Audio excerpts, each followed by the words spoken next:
All right, let's dive in. Today, we're firing up the engine on a dream so many people have, launching a food truck right here in the Golden State. We're going to give you the step-by-step roadmap to navigate California's food truck industry. So, let's get rolling. So, you've got that vision in your head, right? A killer concept, a real passion for food, and you can practically smell the sizzling onions as you serve happy customers under the California sun. And look, it's an incredible dream to have. You're aiming to join one of the most vibrant and competitive food scenes on the planet.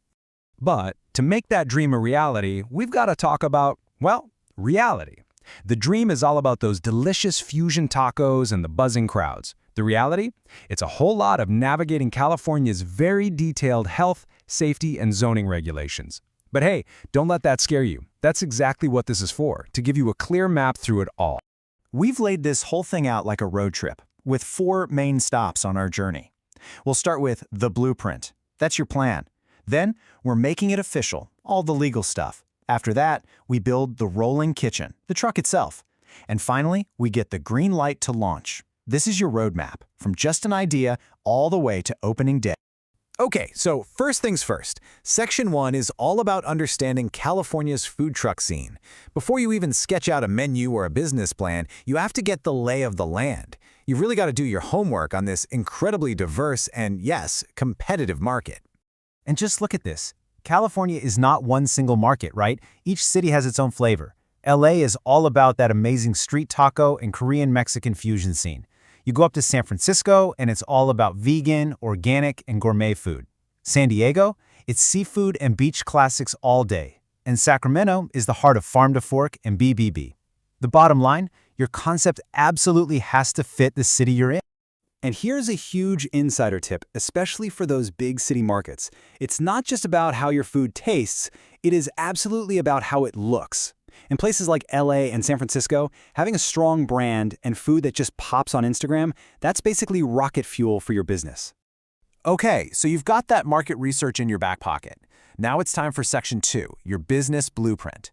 This is where we get down to brass tacks and turn that awesome idea into a solid plan that actually works and one that you could get funding for. Let's just start with the big number, shall we? Launching a food truck in California is a serious investment. Yeah, you're looking at a pretty big range here, from $50,000 on the very low end to over $150 grand. So why the huge price tag? A lot of it, honestly, comes down to California's super strict vehicle and safety codes. So let's break down where all that cash is going. The big startup cost is obviously the truck itself, but you cannot overlook the operating costs. Staff wages in California are significant, and don't sleep on this one. That commissary rental, it's mandatory, and it can be a really big monthly bill, often somewhere between $800 and $2,500 a month. Okay, so your business plan has to have all this covered. And hey, here's a pro tip for your menu. Keep it simple. Focusing on 3 to 5 signature items is way easier to prep, it lets you serve people faster, and you can make those dishes absolutely perfect. And for marketing, your social media is not an afterthought. It's a core part of your plan from day one. All right, on to our next section, making this thing official. Yeah, this is the paperwork part. It might not be the most glamorous piece of the puzzle, but trust me, getting your legal foundation right from the start is completely non-negotiable. You know, we can actually boil this whole process down to 4 main steps. First, you choose your legal structure. Then you register your business name. Third, you get your federal tax ID, or EIN. And finally, you open a separate business bank account. If you do it in this order, your life will be so much easier. Okay, probably the biggest decision you'll make early on is your business structure. An LLC, or limited liability company, is the most popular choice for a reason. Basically, it builds a firewall between your personal finances, your house, your car, and your business debts. It's a layer of protection you really want to have. And here is one of those only in California things that you just can't afford to miss. After you file that awesome food truck name you came up with, you are legally required to publish it in a local newspaper for 4 weeks in a row. And yeah, you heard that right, a real newspaper. It's kind of this old school rule, but it is 100% still on the books. Okay, legal stuff is sorted. Now we get to the really fun part, the truck itself. This is Section 4, your rolling kitchen. This is the heart of your operation, your mobile headquarters, and here in California, it has to be built to some very, very high standards. Now let me be super clear about this. This might be the single most important rule to understand about your day-to-day operation. A commissary kitchen is not a nice-to-have. It is a non-negotiable state law. This is your home base for prepping food, for cleaning, and for storage. And when you're looking for one, remember, it's way more than just a place to cook. You need to make sure it provides all these critical services, especially a place for freshwater refills and, just as important, approved wastewater and grease disposal. Seriously, getting your health permit literally depends on your commissary being up to snuff with this stuff. So for the truck, you've basically got two paths you can go down. You can buy new, which means it's built to California code from the get-go. That's easier, for sure, but it'll cost you. The other path is buying used. You might save some cash up front, but you better have money set aside for what could be a pretty expensive retrofit to get it to pass your local health and fire codes.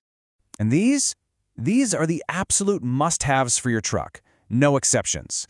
We're talking a 3-compartment sink plus a separate sink just for hand washing, a proper automatic fire suppression system, and professional certified appliances. Trust me, the inspector is going to go through your truck with a fine-tooth comb, so every single one of these has to be perfect.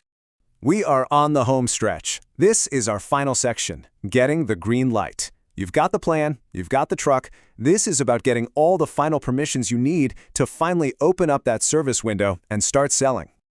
Okay, I know the whole permit thing can feel like a total maze. That's because you're dealing with different layers of government all at once.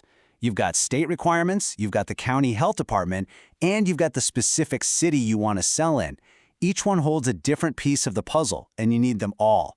So here's a quick and dirty checklist of the essentials. You need that California seller's permit for state sales tax. Then you have your business license from the city. That county health permit, that's the big kahuna. It's usually the toughest one to get. And of course, you and any staff need that food safety certification. And last but definitely not least, let's talk about protecting yourself. Look, insurance isn't just a smart move. It's a flat-out requirement.